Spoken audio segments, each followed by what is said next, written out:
Halo, selamat datang di video introduction dari materi lingkaran. Nah, apa yang kita tahu dari lingkaran biasanya sih yang paling gampang adalah luas dan keliling ya. Luasnya adalah pi r kuadrat atau enggak seperempat pi d kuadrat gitu kan.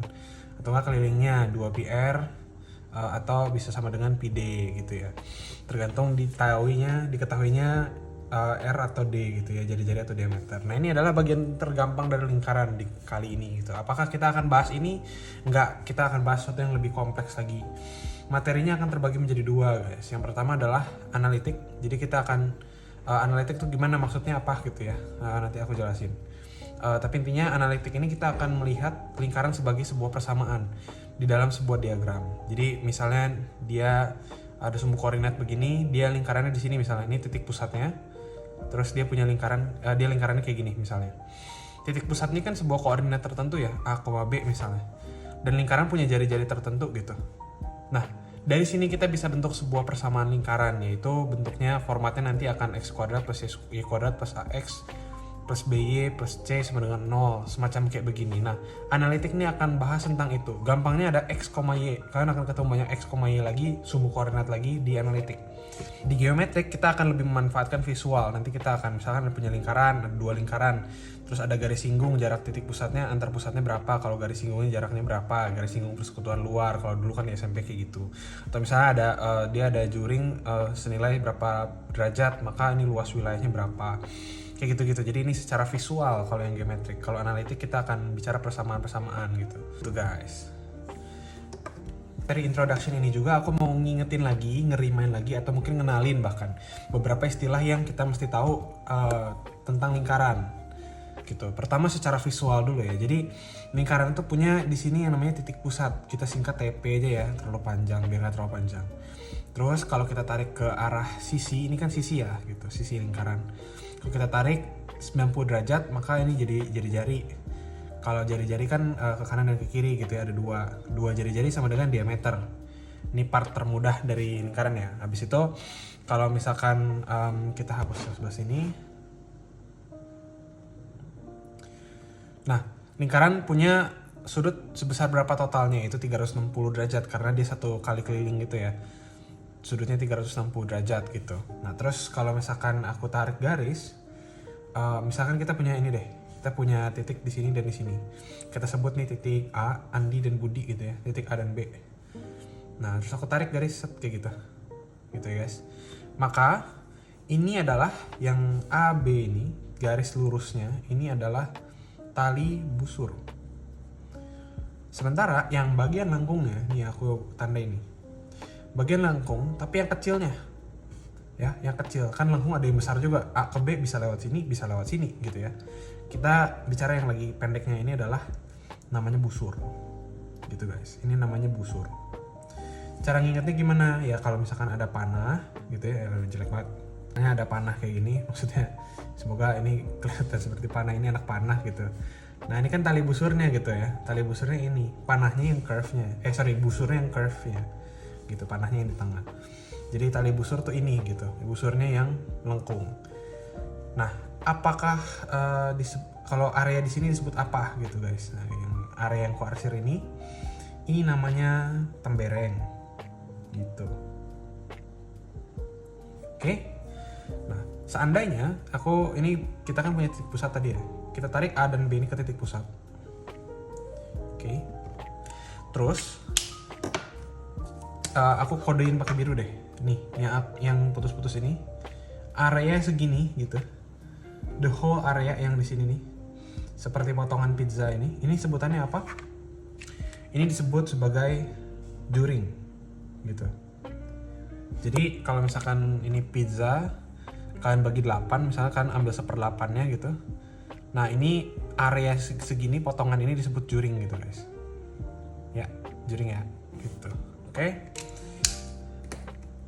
Apalagi terus kalau kita tarik dari sini, dari titik pusat ke tali busur tapi membentuk 90 derajat kayak gini, set kayak gitu. Ini garis namanya apotema gitu. Jadi kalian udah tahu juring, tembereng, busur, tali busur, apotema. Sama jari-jari, titik pusat, sisi, itu mah nggak ku hitung lagi lah ya. Harusnya kalian udah tahu. Next, kalau kita punya lingkaran lagi, terus ini titik pusat, terus aku bentuk tadi kan ini ya seperti juring lah gitu ya. Nah, sudut yang di sini guys, sudut alfa kita sebut. Ini adalah sudut, namanya sudut pusat. Oke. Nah, ada satu sudut lagi yang mau kita bahas, yaitu kalau kita tariknya ke salah satu, bebas bilang stop di mana aja, misalnya tek stop di sini gitu ya. Aduh, ini terlalu jelek gambarnya. Nah, misalnya stop di sini, ini kita tarik ke sini, set gitu. Oh ya, kayak gitu lah ya. Kayak gitu guys. Ini sudut beta misalnya. Sudut beta disebut sudut apa? Yaitu sudut keliling. Nah, jadi ada yang namanya sudut pusat dan sudut keliling. Sudut keliling cirinya dia nempel di sisi lingkaran. Kalau sudut pusat dia di titik pusat. Gitu. Ini mau menganalisis apa? Nanti akan ada rumus-rumusnya lagi. Cuman intinya gini, misalnya kita punya lingkaran gini, terus ini titik pusat, terus kita gambar begini. Sekarang gitu ya. Pokoknya sudut yang di nempel di sisi ini adalah sudut keliling. Yang di sini ini adalah sudut pusat, guys, yang aku warnain hitam. Sama halnya kalau misalkan dia ternyata begini, sampai begini misalnya, ini titik pusat, terus ada kayak segitiga gini. Secara teknis, ini adalah sudut pusat. Nih, sudut pusat. Ini adalah sudut kelilingnya, gitu. Oke, jadi itu adalah istilah untuk sudut pusat dan sudut keliling. Sudut pusat yang di titik pusat, sudut keliling yang di sisi lingkaran. Nah, tadi unsur-unsur lingkaran ya. Sekarang aku pengen kasih lihat hubungan antara lingkaran dengan garis. Kalau misalkan ada lingkaran, terus ada garis lewat kayak gini, set gitu. Nah, gitu ya. Maka garis ini namanya dia memotong lingkaran. Jadi lingkaran dan garis ini saling berpotongan. Karena apa cirinya berpotongan di lingkaran? Dia punya dua titik potong. Apa ini penting? Karena ada istilah lain, yaitu nanti kita akan lebih banyak bahas yang namanya garis singgung. Dia cuma menyinggung. Nah, kalau garisnya nempel cuma sekali persis di satu titik lingkaran, di satu sisi lingkaran aja, satu titik doang, ini namanya menyinggung. Gitu. Oke? Menyinggung, garis yang menyinggung lingkaran ya namanya garis apa? Garis singgung lah ya, GS aja lah aku singkat, ini garis singgung. Gitu. Kita akan banyak bahas juga soal garis singgung ini. Masih berkenaan dengan garis singgung, kalau kalian tahu ada yang namanya garis singgung persekutuan luar dan persekutuan dalam. Kalau ada dua lingkaran, terus dia garis singgungnya kayak gini, garis singgungnya yang ini, dia sifatnya menyinggung di dua lingkaran. Dia menjadi garis singgung untuk kedua lingkaran ya, titik pusat sini, ditarik ini 90 derajat, ditarik ini 90 derajat juga gitu. Nah, maka ini adalah garis singgung persekutuan. Garis singgung persekutuan ada dua tipe, yaitu garis singgung persekutuan dalam, umum disingkat GSPD, atau garis singgung persekutuan luar, GSPL. Yang baru saja aku gambar ini adalah GSPD. GSPD ini ada dua lingkaran, dia masuk ke dalam gitu. Atau kunci paling gampangnya adalah yang satu memotong di bawah, yang kedua memotong di atas atau sebaliknya. Lebih gampang lagi kalau udah aku tunjukin GSPL. Contoh GSPL adalah kayak gini. Kalau aku gambar sebuah garis potong, ini memotong kedua lingkaran tapi dia dua-duanya motong di bawah. Atau misalnya aku gambar yang sekarang kayak gini ya, set, semoga lurus. Iya, lumayan lah ya guys. Nih dia memotong gini dua titik, dua lingkaran menyinggung. Sorry, ini garis menyinggung dua lingkaran tapi di atas. Ini dua-duanya di atas ya, nggak menyilang ke dalam gitu. Ini adalah GSPL. Ini GSPL, ini GSPL. Yang di dalam namanya GSPD.